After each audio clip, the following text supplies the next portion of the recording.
Good evening, dear guests. Good evening, dear friends. We are very happy to see all of you today with us at our Apéro Géopolitique project.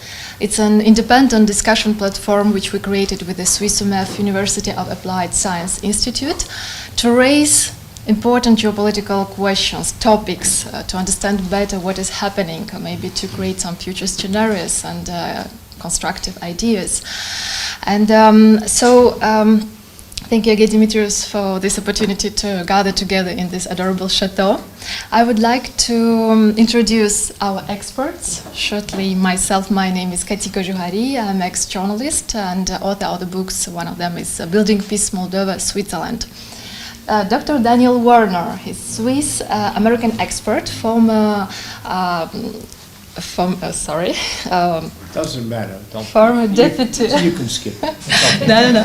Former deputy to the director of the Graduate Institute in Geneva.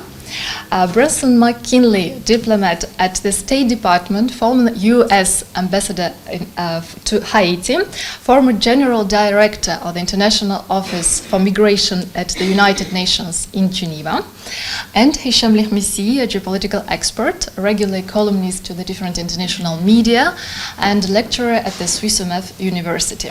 Hicham Lihmissi is the author of the idea of Apéro Géopolitique discussion, which he launched in Annemasse and inspired me to be a co-organizer in Geneva. And I would like to emphasize that we are here not to criticize anyone, any government, any actions. We're here to understand or to find the truth. So the topic of today's discussion is the US presidential elections, what's next, and as Dimitrios already mentioned, that United States, it's the world leading power, which is now more than ever divided, and this election are also very unpredictable, more than ever, and it could redraw the geopolitical strategies, alliances, and even international order. So let's start the discussion, and I would like to remind you that questions to the experts will last 45 minutes, and then will be your questions to the experts also 45 minutes. Then we will have apéro. So I ask experts to be very precise and keep answers not more than 5 minutes for each question. And I would like to start with Dr. Daniel Werner. Please explain us why the US presidential elections are so important. So everyone now watching what is happening there. Why it's so important for the USA, for the world, and for international Geneva. Thank you. I'd like to make two comments in answering your question. The first comment deals with your use and everyone's use of the term geopolitics. I don't think this election has anything to do with geopolitics. The election is about chronopolitics. Chronopolitics is time. And Trump's comment about Make America Great Again, the election is all about again. It's about Donald Trump in the 1950s representing masculinity, dominant male, dominant United States. And when he says that Kamala Harris is a communist and her father is a Marxist, we are returning to the Cold War and the era of Joe McCarthy. On the other hand, Ms. Harris could become the first female president in 236 years of the United States. She is female, a woman of color. She has had no children of her own. She's a part of a reconstructed family and not a nuclear one. So in a sense, her very identity represents change, whereas Trump's identity represents a return to a nostalgia for the United States as the dominant power after the Second World War. So I want to start by saying, what about the 1950s and time? My second point about the role of the United States, and quite simply, on October 22nd to October 24th, a group of countries will be meeting in Kazan, Russia, the BRICS Plus. In the Western press, there is absolutely no mention of this, none whatsoever, as if all of those countries and the global south don't exist. I also point out that Africa makes up about 20% of the world's population. President Biden just canceled his trip to Angola, and he has never in 4 years been to Africa. So the assumption that this election is that important should be called into question. And my last comment, why people love or watch the American election, it is the greatest theater production anywhere in the world. And to have the so-called leaders of the free world talking about people eating pets and their golf swings is an embarrassment. And I'm being very diplomatic. Thank you. Thank you very much for this bright answer. I would also would like to ask you, how would you characterize the election campaign and its dynamics, how it's done by both candidates, and what is the role of financial support and figures like Elon Musk in supporting one or other candidate? Now, when I was considerably younger, I actually helped run a campaign for President of the United States. It is the most adrenaline-filling job any young person can ever have. It is excitement, but it is theater. It's theater. It's all about the mise en scène. It's all about appealing to lobby groups. And if we watch the Democratic Convention in Chicago, it was all staged. Everything is staged. There is nothing that is ad hoc. And I remind people that in 1858, running for senator of Illinois, not president, that Abraham Lincoln and Stephen Douglas debated for 4 days, 6 hours each day. And the results of the debate were published and distributed throughout the United States.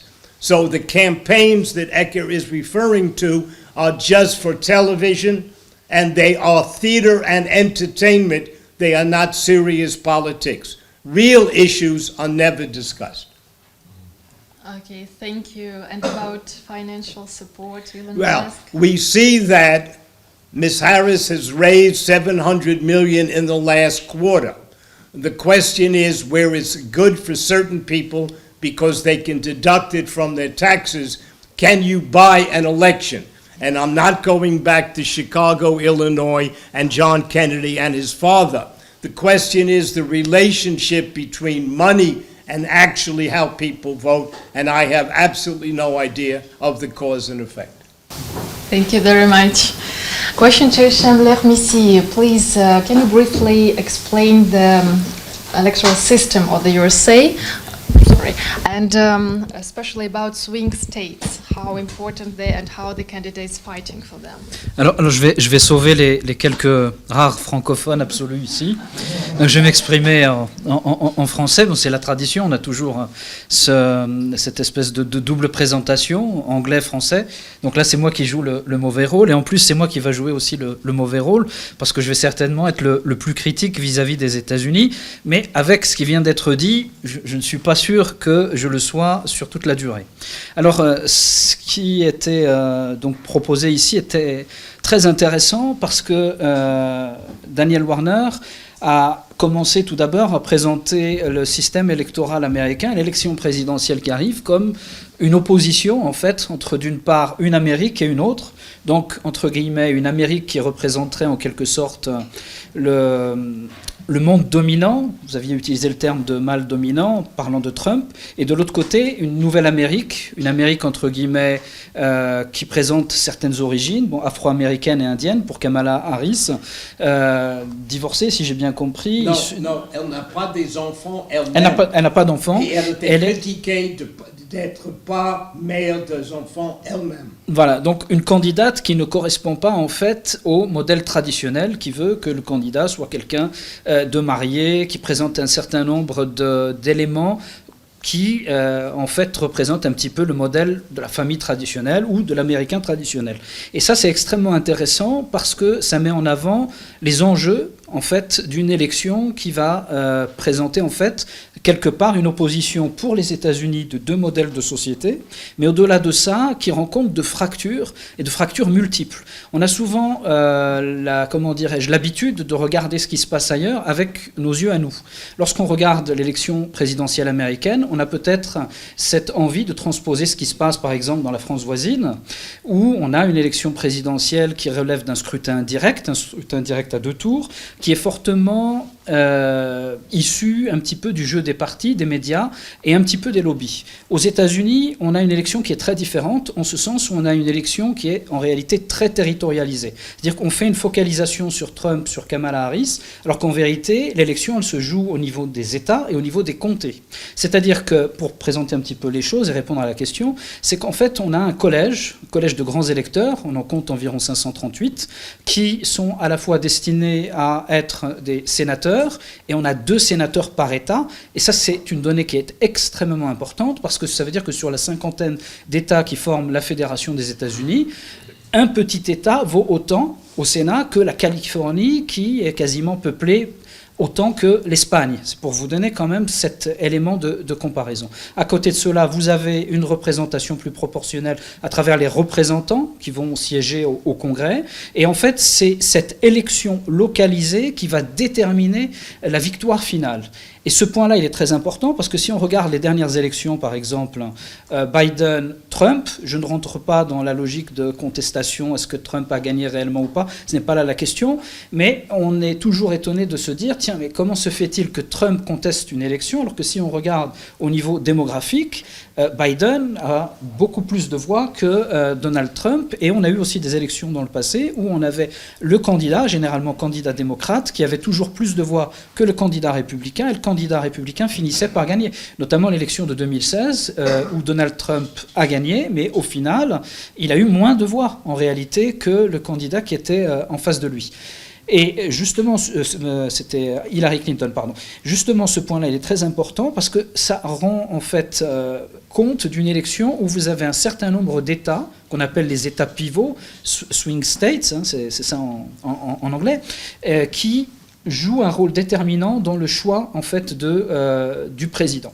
On dit en général qu'on a 7 États clés. Alors je vais reprendre la liste, hein, l'Arizona, la Géorgie, le Michigan, Nevada, la Caroline du Nord, la Pennsylvanie, le Wisconsin. Il y en a d'autres encore, mais des États qui ont l'habitude de changer en fonction du contexte électoral, en fonction du débat, et qui vont déterminer en fait la suite. Ce qui est intéressant, c'est de voir qu'un certain nombre de ces États constituent ce qu'on a appelé la Rust Belt, hein, c'est ça, donc la ceinture de rouille, qui était d'anciens territoires, des territoires anciennement industrialisés en crise, et qui ont fait des choix qui peuvent paraître surprenants. Au moment de l'élection d'Obama, ils ont voté pour Obama parce qu'ils considéraient qu'Obama leur apportait justement au niveau de ses promesses économiques et sociales une avancée importante. Et au moment de l'élection de Trump, un candidat républicain qui a beaucoup appuyé en fait sa campagne sur la notion de défense des classes populaires qui ont été déclassées, et notamment ce qu'on appelait l'électorat petit blanc, c'est-à-dire les Américains européens entre guillemets par leurs origines, qui ont vécu une sorte de déclassement, les suites de la mondialisation ou de la globalisation.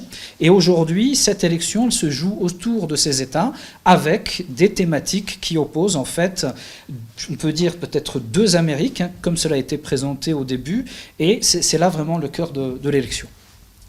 Merci beaucoup, Hichem. Maybe you can also speak about the ratings of Harris and Trump for the moment. Alors, je n'ai pas les éléments très précis, hein, peut-être que Brunson a de meilleurs éléments que moi, mais on considère que...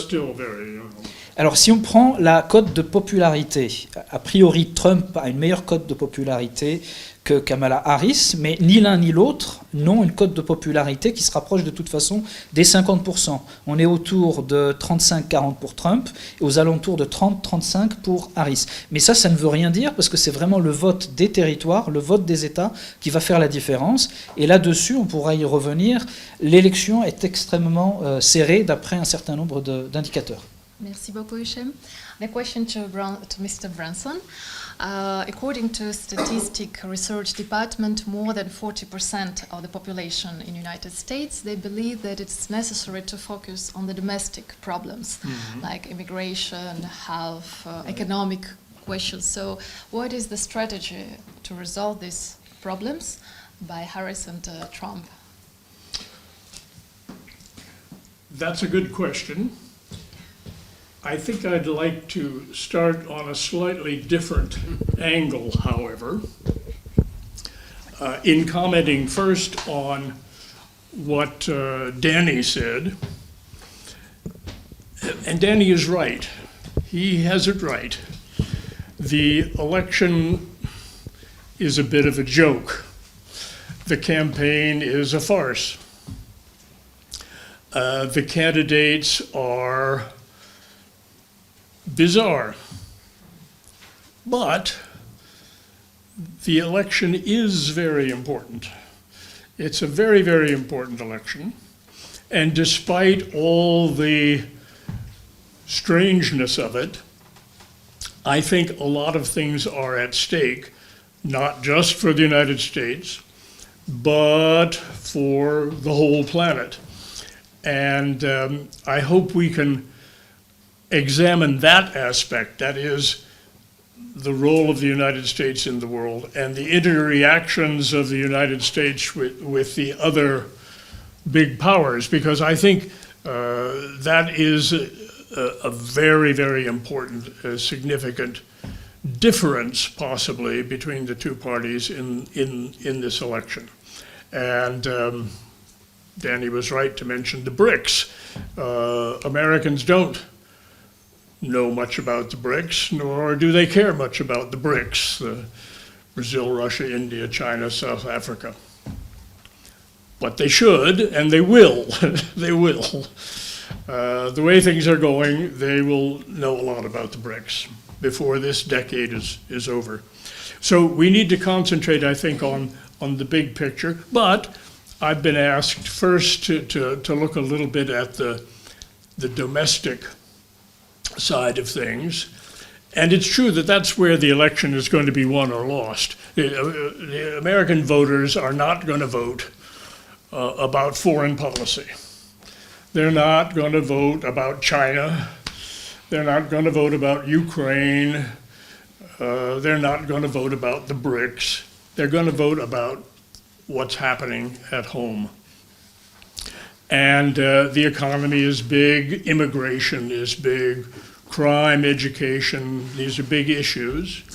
And that's what's going to influence the way people vote.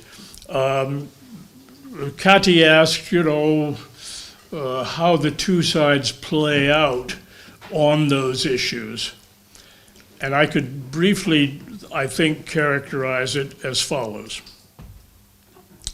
On the Trump side, for Donald Trump, the big issue for him and for his party, the big issue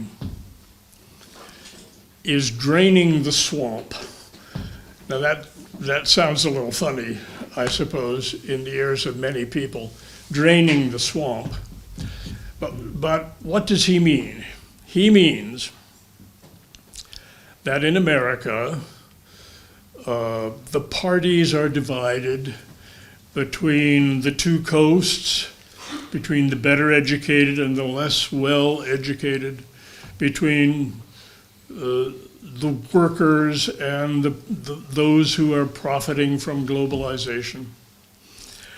And there's a heavy concentration in Washington of people who are on one side of that divide. Washington is right in the middle of the East Coast, and pretty much everybody who lives in Washington is a member of that certain culture. And they're mostly Democrats. 80% of the people who work for the federal government, for the government of the United States, are Democrats. And they have ideas which they perpetuate, and in the eyes of Donald Trump, have led America in the wrong direction. So in wishing to make America great again, he wants to break the power of this group. He wants to drain the swamp. Another expression you will hear is the blob. The blob means the foreign policy establishment. You know, the National Security Council, the CIA, the Department of Defense, the Department of State. These are the people who for years have run American foreign policy and intend, if they have their way, to continue to run it. And these are the people that Donald Trump would like to bring down. Now, will he be able to do that? Interesting question. He tried in his first presidency, but he didn't get very far. Maybe because of COVID, maybe for other reasons. He's certainly going to try again this time. If he's elected president, you can be sure that his first target will be drain the swamp, break the power of the blob. And that's why it's significant and not at all accidental that he has Elon Musk and Robert F. Kennedy Jr. and Vivek Ramaswamy in his camp. Now, these are people who are intellectually and politically strong and share his views, Trump's views, about the need to break the power of the current establishment and set off in new directions. So that's his first priority. Now, he's going to do something about immigration, sure. That's actually very simple.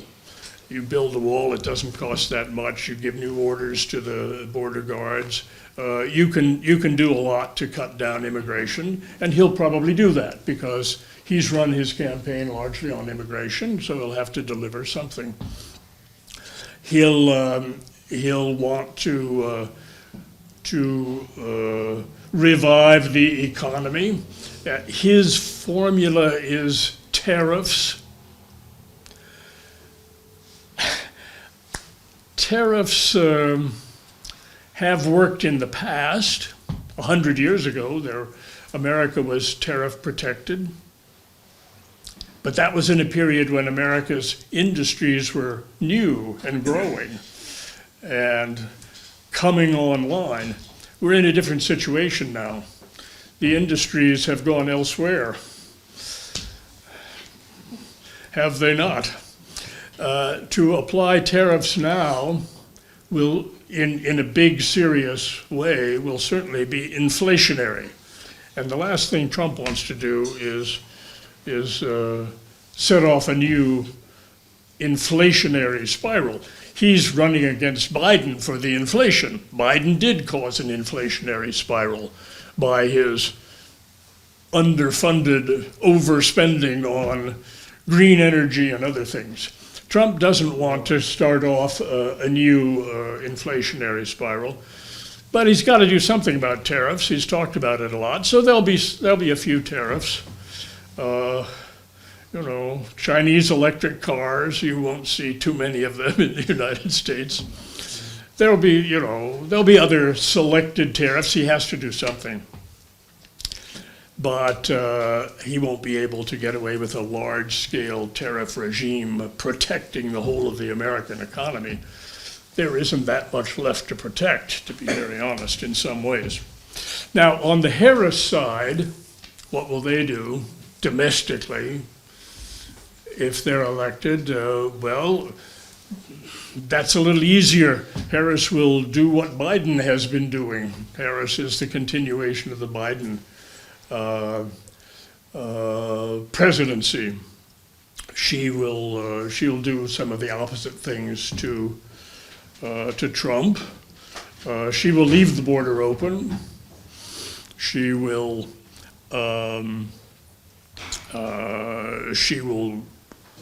spend money on new government programs that support those constituencies that have supported her.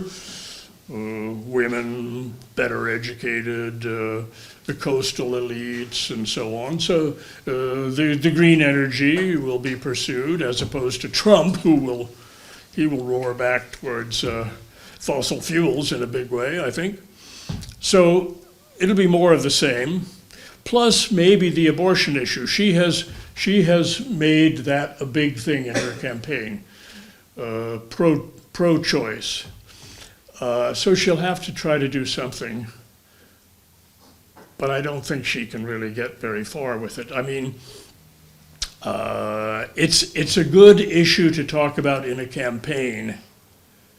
It's not something you can do very much about when you're in government, because we know that the US Congress is not going to pass a national abortion legislation. There have been numerous attempts over many decades, and it hasn't worked. Roe v. Wade, the Supreme Court decision, which has recently been overturned, was an attempt by a liberal Supreme Court 30 years ago to declare a right to abortion, but that has now been thrown out by the present conservative Supreme Court. So she'll try to do something on abortion, but she won't get anywhere. So that, I think, that's my attempt to try to answer your question, Katie. What would happen on the domestic front if Trump were to win, if Harris were to win? Which is a stronger hand? Well, I don't know. I don't really know. It is as Hashem was saying, it is very, very close in the polling. But interestingly, not so much in the betting. But then you want to have some comments? Yeah, I have 3 quick comments. The first, the election. The election is not just for president and vice president. There will be 435 members of the House of Representatives who are elected every 2 years, right, because they are the ones who vote the budget. And there will be 34 senators who are elected for every 6 years. Every 2 years there's a rotation. So that whoever is president, if it's Trump, the Republican, if the Congress is Democrat, if Harris, the Democrat, has a Republican Congress, it means the country will be deadlocked. Something that some of our French friends must understand. Yes. The second, the comment that Americans are not interested in foreign affairs, and as James Carville helped Bill Clinton get elected with the expression, it's the economy, stupid. There is one issue that it could change this election, and that's Israel and the Middle East. And there are lots of young people in the United States who were protesting pro-Palestine who will not vote for Harris. Harris has not distanced herself from Biden's policy. And those people either will not vote or will vote for third candidate Cornel West, Jill Stein, or whatever. And in the key swing state of Michigan, there is a large Arab population. And it could cost Harris the election if the Arab American population in Michigan either doesn't vote, votes for a third candidate, or in a sense doesn't vote for her. And my third point about economics. American economics are so simple. If you are a Republican, you cut taxes for the rich, and you think the money will trickle down. If you are a Democratic president, you prime the pump, and you get the money coming from down up, you spend, and eventually, maybe, it gets to the top. Trump has promised he will cut taxes. Harris will continue what Biden did and get money flowing into the economy. And it's always been that way, and I don't see any changes. Thank you very much. You spoke about Israel, and exactly what I wanted to ask you. Please share your vision about the strategy of Trump and Harris towards the Ukraine and Middle East. And what would be the consequences if Harris or Trump wins for Ukraine and for Middle East? Donald Trump is a New Yorker. And I say this frequently because I'm a New Yorker. And New Yorkers tend to speak sometimes in hyperbole. Trump has said, if he is elected president, on November 6th, the war between Ukraine and Russia will end. We also learned that he had certain phone calls with President Putin about COVID and everything else. He considers Putin to be, if not a friend, someone he can work with. I have no idea what that will mean, and I'm sure there are lots of people in the State Department, Tony Blinken, who have no idea what that means. As far as the Middle East is concerned, we do know that Trump's children have very good relations with certain leaders in the Middle East. And Trump considers himself a great fan of Israel. On the other hand, Harris is married, and the first gentleman, if she is elected, is Jewish, David Emhoff.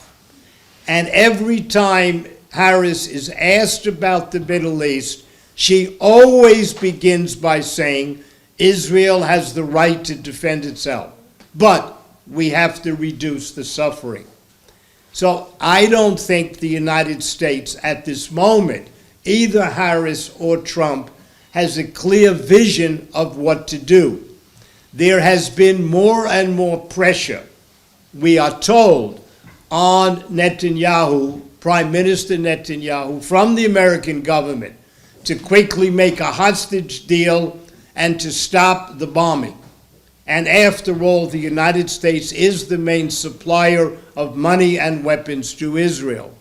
For the moment, absolutely nothing has happened with all of these threats, which again is a case study of the diminishing power of the president and the United States. One would think that as the main supplier of money and weapons to Israel, that the United States would have a certain influence.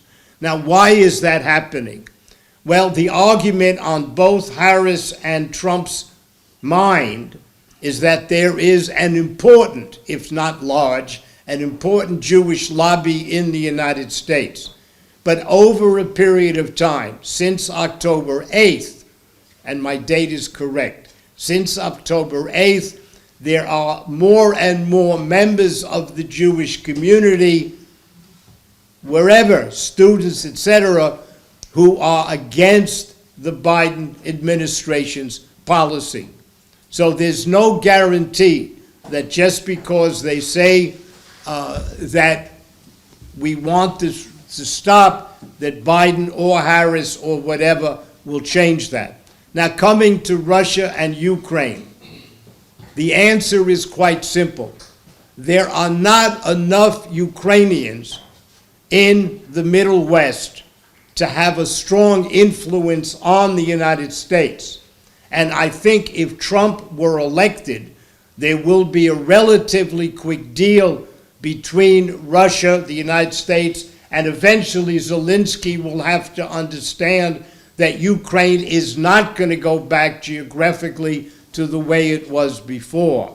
And again, you sense in Biden, I talk about nostalgia, maybe that's because I'm getting older, that there is a nostalgia in Biden, somewhat anti-Soviet, anti-communist. And you sense that also in Biden, a certain nostalgia for the role of the United States in helping to create the State of Israel. Now, one would think, if I prophesized before about an election about time, that Harris might be different. But for the moment, we have seen no difference in her declarations about the United States' ironclad support of Israel. That's a quote. ironclad support of Israel. As far as the support for Zelensky and Ukraine, I think that's less on the agenda now than the Middle East. So if Harris wins, the war will continue in Where? Ukraine. I was asked in 2016 who's going to win the election, and I said Hillary Clinton on television. And since that, I make absolutely no predictions in public. Thank you, thank you. So the question will be to you. Can you do a prediction? Who will win these elections, Trump and why you think so? And how will change the strategy or attitude, for example, to NATO and Europe? And also what consequences it can have for Ukraine and the Middle East. Okay. Alors on va donner une bouffée d'oxygène pour les francophones, donc on va pouvoir faire un intermède en français. Donc alors on pose la question, donc on a deux anciens officiels américains, deux officiels américains de premier rang, et c'est à moi qu'on me demande la prédiction, de savoir qui va gagner l'élection présidentielle aux États-Unis. Alors je reconnais que je ne me suis pas trompé en 2016, j'avais prédit la victoire de Trump au moment où on donnait 1% à Trump, donc je peux me prévaloir de ça. J'ai prédit l'élection de Macron en France, et là c'est quand même un exploit, l'élection de François Hollande, 1 an avant même qu'il ne présente sa candidature. Ne me dites pas comment, c'est comme ça. Donc voilà, sur l'élection présidentielle américaine, si on me demande, j'essaie d'avoir un regard extérieur, je dirais que c'est assez indécis en ce sens où si on avait le cas de figure, Joe Biden, Trump, j'aurais dit Trump gagne largement. Mais aujourd'hui, on est dans un cas de figure qui est très différent et où, même si la dimension locale, c'est-à-dire nationale, la question du vote ethnique, qui est extrêmement importante aux États-Unis, et ça c'est une donne que l'on ne prend pas suffisamment en considération ici, sont des choses à mettre en avant, il n'en reste pas moins que je pense que ce qui va faire basculer la donne, ce qui risque de faire basculer la donne, ce sont peut-être paradoxalement des questions liées aux crises internationales, l'Ukraine, et la question palestinienne, plus spécifiquement, la relation entre Israël, la Palestine et les États-Unis. Pourquoi l'Ukraine ? Parce que c'est un problème pour l'électorat démocrate, c'est qu'aujourd'hui, en grande partie, on considère que les dépenses allouées à l'Ukraine, ce sont autant de dépenses qui ne vont pas aux classes moyennes américaines, qui ne vont pas dans l'investissement dans les infrastructures, etc. Et ça, c'est un problème dans le bilan de l'administration démocrate aujourd'hui, alors que Trump, de son côté, met en avant le fait qu'il a été capable pendant 4 ans, et c'est quand même assez remarquable dans l'histoire récente des États-Unis, de n'avoir engagé aucun nouveau conflit, donc c'est quand même un exploit, qu'il est capable de parler avec Poutine, et d'après ses dires, qu'il serait capable de mettre fin au conflit assez rapidement, même si moi, de mon point de vue, je serais assez dubitatif. Moi, je pense que le conflit va continuer d'une autre façon, d'une autre manière, pour d'autres raisons peut-être, mais bon, ça peut faire l'objet du débat. Et il ne faut pas oublier qu'aux États-Unis, comme vous l'avez dit tout à l'heure, il y a ce qu'on appelle l'État profond, le deep state, enfin, c'est comme ça qu'on l'appelle en France. Vous avez dit le deep state. Voilà, le blob, c'est ça? The swamp, voilà. The blob. The blob, voilà, the blob. Voilà. Pour la question ukrainienne. Ensuite, sur la question palestinienne, et je pense que ce qui a été dit est tout à fait juste de la part de Daniel Warner, c'est que ça va être vraiment ce qu'on appelle un game changer, c'est ça ? Un élément qui risque de faire basculer l'élection à la défaveur de Trump. Pourquoi ? Parce que Trump est trop impliqué dans son soutien en faveur d'une personnalité aussi inquiétante que Benjamin Netanyahou. C'est-à-dire qu'aujourd'hui, ce n'est pas simplement la question de Trump qui soutient Israël, qui est le soutien traditionnel aux États-Unis. Aux États-Unis, on a toujours eu ce consensus, on soutient Israël. Je vais peut-être dire des choses un peu fortes, mais imaginez que l'on change l'identité des personnalités qui sont citées et qu'au lieu de Netanyahou, vous mettez le nom d'un personnage que l'on a connu en Europe il y a quelques dizaines d'années qui mettait en avant une idée qui était basée sur la question de la supériorité des uns sur les autres, c'est-à-dire une logique suprémaciste. Et pour beaucoup de jeunes Américains aujourd'hui, Netanyahou est assimilé à ça. Et vous aurez compris à quoi je fais allusion. Et cet élément-là, c'est un élément qui casse, et en tout cas qui peut casser chez les jeunes et chez les jeunes électeurs le consensus habituel. Parce que vous soutenez Israël, ok, il n'y a pas de souci. Mais est-ce que vous êtes prêt à soutenir Israël quand vous voyez les images d'enfants découpés en morceaux quotidiennement et qui circulent sur les réseaux sociaux de ce qui se passe à Gaza ?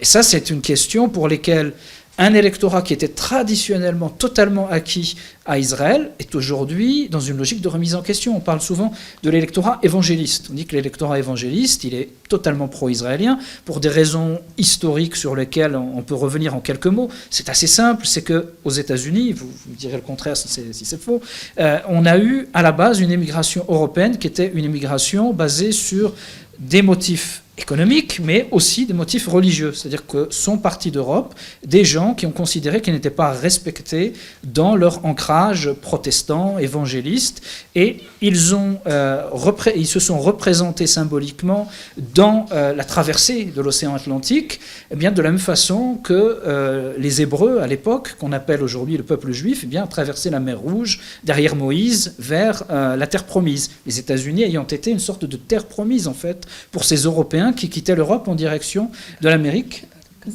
du Nouveau Monde. Et c'est ce qui explique cette proximité, en dehors aussi d'autres éléments religieux, entre les évangélistes et Israël. Et aujourd'hui, qu'est-ce qui se passe justement? C'est qu'on sait que chez les évangélistes, le soutien à Israël est toujours là, mais il est beaucoup moins fort qu'auparavant, et surtout chez les jeunes.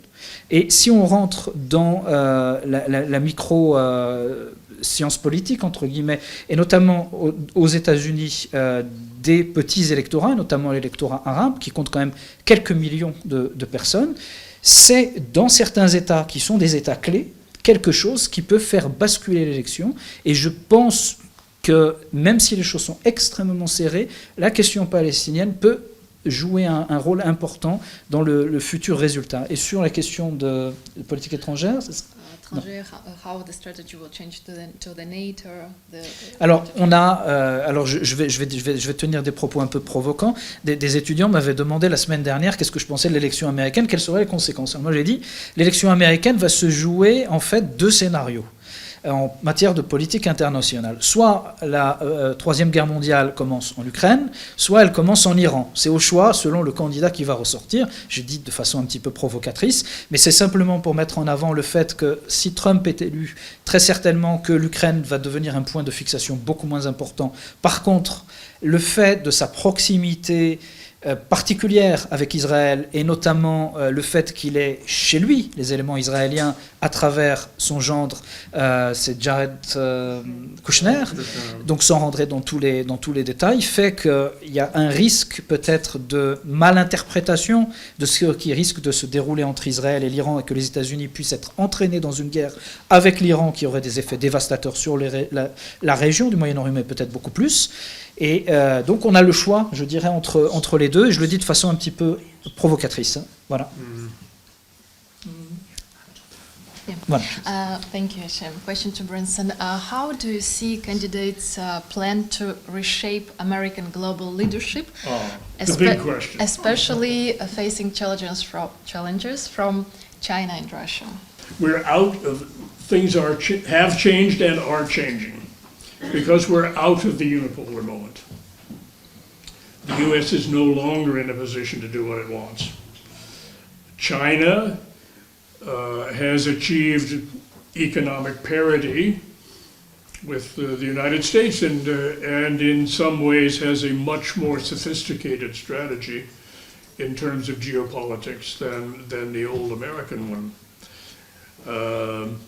Russia is back. Russia is not as strong as either the United States or China, but it's not going to crack.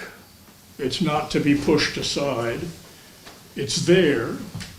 It's a big nuclear power, and it has natural wealth, resources, and a certain self-confidence. So the unipolar moment is gone. BRICS is one of the manifestations of an attempt to organize an alternative to U.S. dominance. Whether that'll work or not, who knows? Not all of the BRICS countries are on the same page exactly, and there are problems between China and India, and it's not easy. But the unilateral moment is the unipolar moment is over, and Mr. Trump has understood that better, I think, than Ms. Harris. So if Mr. Trump is elected, I think what Danny said is right. He will inform the world that getting into this proxy war in Ukraine was not a very good idea. And he'll try to get out of it. And he can, because in fact, the fate of Ukraine, the very sad fate of Ukraine, is not of vital interest to the United States. The United States can walk away from Ukraine as it walked away from Vietnam. You know, and I say probably will. Probably will. The Democrats, if Harris wins, are kind of stuck on a different line because they've been supporting Ukraine and urging others to support Ukraine for quite a while. Under Obama, under Biden, it's going to be hard for them to do it.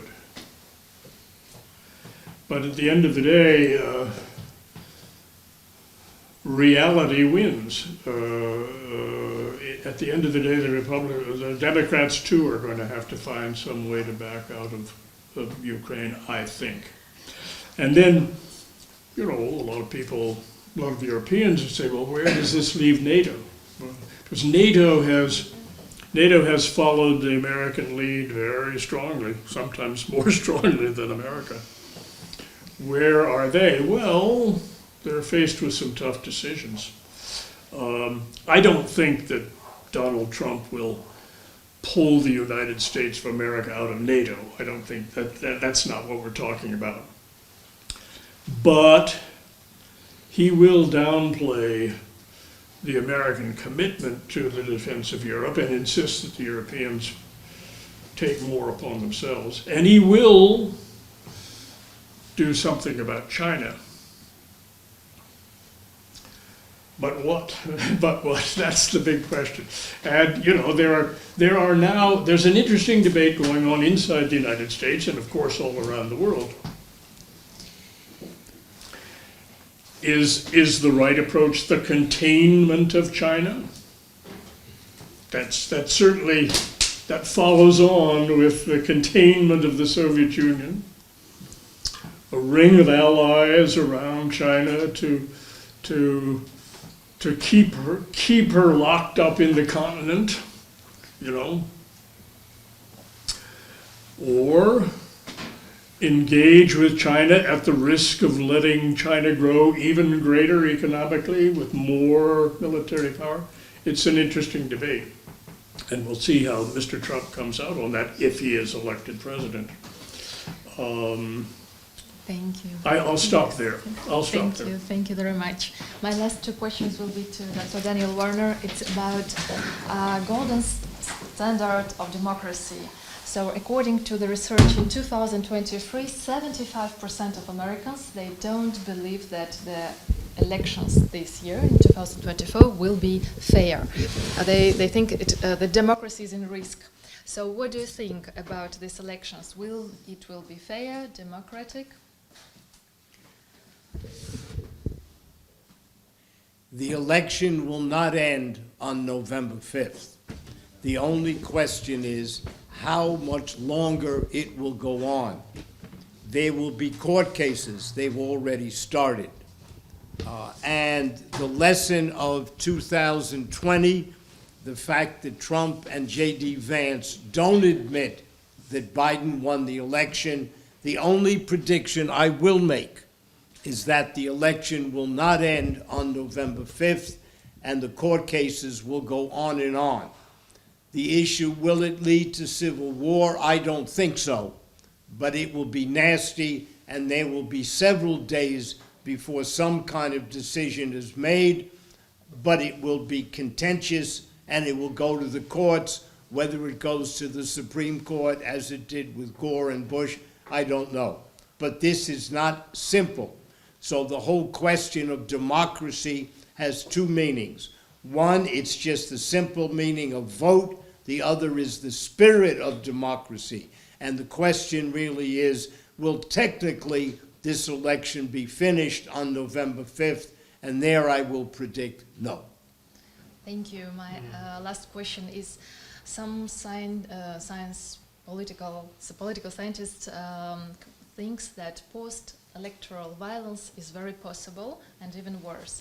So what is the possibility of civil war? No. But Trump's comment about January 6th was a love-in is totally bizarre.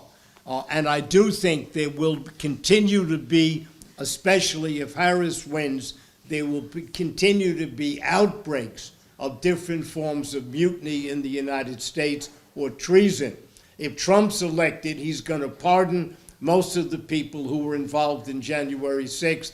I don't see the left wing being violent, but I do think that there will be contentions in the courts and maybe in the streets as well. Thank you. Hicham, do you think there is a possibility of civil war in the United States? Alors c'est à moi qu'on pose encore la question, savoir s'il y a une possibilité de guerre civile. Je regarde dans ma boule de cristal. Alors, il y a déjà eu une guerre civile aux États-Unis, bien la guerre de sécession, qui a été une guerre fondatrice aussi dans l'histoire politique américaine. On peut considérer aussi que la lutte pour les droits civiques dans les années 60-70 aux États-Unis, c'était aussi une forme de guerre civile larvée, pas avec toute la violence opposant forcément deux camps absolus dans un même pays. Mais en tout cas, il y a un certain nombre d'éléments qui laissent à penser que les foyers de tension sont forts et très importants aux États-Unis. Moi, ce que j'aimerais regarder, ce sont certains indicateurs qui, pour moi, me semblent particulièrement inquiétants. La polarisation politique extrêmement forte. On a vraiment deux Amériques qui, je ne dis pas qu'ils se font face ou qu'ils vont se faire la guerre, mais il y a vraiment deux Amériques d'un point de vue extérieur.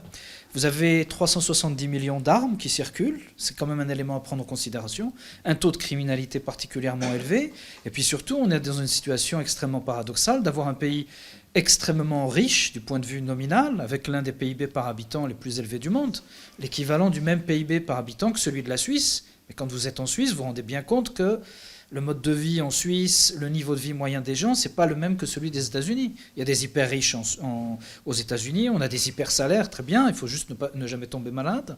Mais vous avez quand même une bonne partie de la population aux États-Unis qui vit dans une misère absolument apocalyptique. Et ça, c'est quand même quelque chose qui interroge et qui inquiète, pour répondre à votre question. Ensuite, je reprends des éléments sociaux. Vous prenez aujourd'hui la mortalité infantile, elle n'est pas digne d'un pays de l'OCDE. Vous prenez l'espérance de vie. Aujourd'hui, aux États-Unis, on a une espérance de vie de 76 ans. À titre comparatif, un pays comme l'Algérie, qui a un PIB par habitant quasiment 15 fois, 20 fois inférieur à celui des États-Unis, son espérance de vie, c'est 79 ans. 3 ans de plus. Je ne sais pas si vous comprenez ce que ça veut dire. Donc il y a une crise très sérieuse aux États-Unis, une crise sociale qui à prendre très au sérieux, et tous ces éléments peuvent, de mon point de vue, concourir à ce qui peut être une forme de guerre civile. Les armes sont là, les idéologies sont là. Qu'est-ce qu'il manque? Thank you very much, dear experts. Dear audience, you are welcome for your questions. I have a question. Daniel Warner, you said that, and I'm just quoting what you said, real issues are never discussed. That's what you Real said. issues are never discussed at the beginning when you mentioned the political campaign, Right. the circus, I think you meant, well, I'm not sure if you used that term. And you said the real issues are never discussed. I have to admit that struck me a little bit, and I was curious to know, very simple question, what are then the real issues which are not discussed? Two, jump at me, climate and nuclear weapons. And show me in the debates where there was anything about climate and nuclear weapons. I don't see what else we're going to talk about. So just to listen to you, climate and nuclear weapons are the most important topics for US election. Not only for the U.S. election, but for all of us on this planet. Thank you for your frank answer. Thank you very much, dear experts, for sharing your vision. Thank you very much, dear audience, for your attention and interest.